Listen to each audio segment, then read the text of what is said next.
Hai Sobat Tarotofus, it's me Agnes, kembali lagi bersama Kak Agnes dalam segmen Tarot Tips. Kak Agnes akan membagikan tips-tips tarot menurut pengalaman, menurut pandangan Kak Agnes secara pribadi. Jadi ini belum tentu cocok di kalian, ini juga bisa ada perbedaan dengan orang lain ya. Tapi silakan, Kak Agnes hanya ingin berbagi, hanya ingin sharing. Kalau kalian mau mendengarkan, siapa tahu bisa jadi wawasan baru. Kak Agnes akan menjawab pertanyaan ya, perihal Kak, apakah tarot itu memang adalah media untuk membaca atau meramalkan masa depan ya. Secara sejarah, dulu ini cuma permainan kartu biasa. Tidak ada niatan dibalik pembuatannya bahwa kemudian akan bisa meramalkan masa depan. Kalian bisa baca di sini ada jurnalnya ya. Ada banyak jurnal in English version bahwa pada mulanya kartu tarot ini it's just a game. Hanya saja pada waktu itu gereja sedang gencar-gencarnya banget nih ya. Akhirnya kartu tarot ini sempat dilarang karena dianggap suatu hal yang kayak nggak bagus gitu ya, sesat kayak gitu. Nah, tarot itu sendiri termasuk ke dalam pseudoscience, teman-teman. Apa sih yang membedakan science dan pseudoscience itu sendiri? Kalau pseudoscience itu berangkat dari suatu konklusi ya, atau kesimpulan, conclusion ya. Menurut beberapa orang yang kayak udah bermain kartu tarot, ini resonate, ini relate dan segala macamnya. Akhirnya mereka mulai mencari tahu kenapa sih kok relate. Mereka kaji dari sisi ilmu psikologi dan kemudian ketemu ya, kalau kita bisa baca tuh di menurut Freud ini tuh menandakan ya, Sigmund Freud ini tuh menandakan alam bawah sadar manusia. Jadi 78 kartu ini melambangkan kondisi alam bawah sadar kita. Kemudian apalagi secara agama dikaji gitu ya, secara ilmu apa dikaji. Jadi berangkat dari konklusi kenapa kok ini bisa sangat relate, resonate ya, baru ilmu-ilmu itu mengkaji. Tapi kalau science itu dia berangkat dari suatu evidence dulu, baru dia teliti, ketemu konklusinya. Jadi memang kalau ini adalah sains murni, ini bisa diterima secara akal sehat dan segala macam, itu kontroversial ya, karena ini basicnya memang bukan sains, hal yang bahkan kalau mungkin diteliti banyak banget ya pro dan kontranya. Kalau sains ya jelas dia terbuka dengan kritik, dia dasarnya adalah dari evidence, bukti, baru jadi conclusion bahwa itu adalah suatu kebenaran. Dia diuji terus. Tapi kalau ini itu enggak, dia lebih ke pseudoscience yang mana konklusinya orang-orang dapat bahwa ini resonate, ini sesuai dengan apa yang terjadi di masa depan, baru mereka kaji itu dari sisi psikologi, kaji itu dari sisi apa ya. Itu yang Kak Agnes pelajari sedikit. Oke. Karena ini bukan kartu yang membahas perihal masa depan dan segala macamnya, maka Kak Agnes pribadi ketika membacakan tarot tidak pernah mengklaim bahwa aku bisa baca lo future atau aku bisa membaca masa depanmu. No, yang aku baca itu bukan masa depan. Yang Kak Agnes baca itu adalah energi di masa kini. Misalnya nih, kamu cerita ke Kak Agnes bahwa Kak, aku kondisinya lagi begini, begitu dan beginai. Kemudian aku baca aura kamu, aku baca energi kamu, aku cocokkan dengan kartu-kartu yang keluar, kok vibes-nya sedih, vibes-nya ini gitu ya.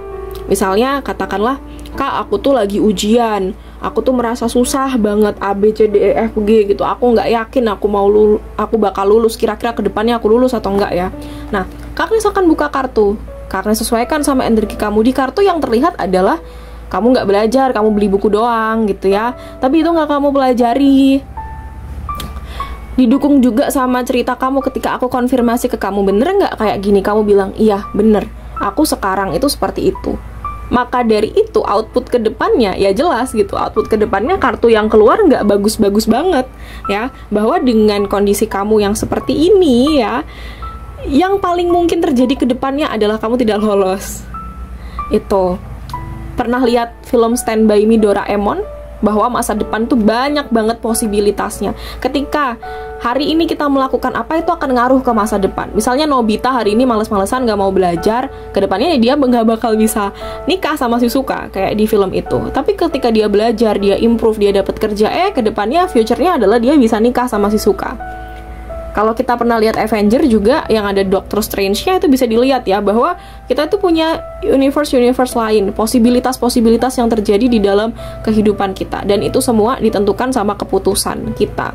Karena kita manusia itu diberi kehendak bebas. Ada dua hal yang berlaku, kehendak bebas sama takdir. Tapi apapun yang kita pilih, kita mau pilih A, B, C, D, E, F, G, itu masih dalam koridor takdir ini. Jadi masih on track sebenarnya ya. Kita itu apapun yang kita pilih, kita dikasih ruang untuk memutuskan sama Tuhan dan sama semesta.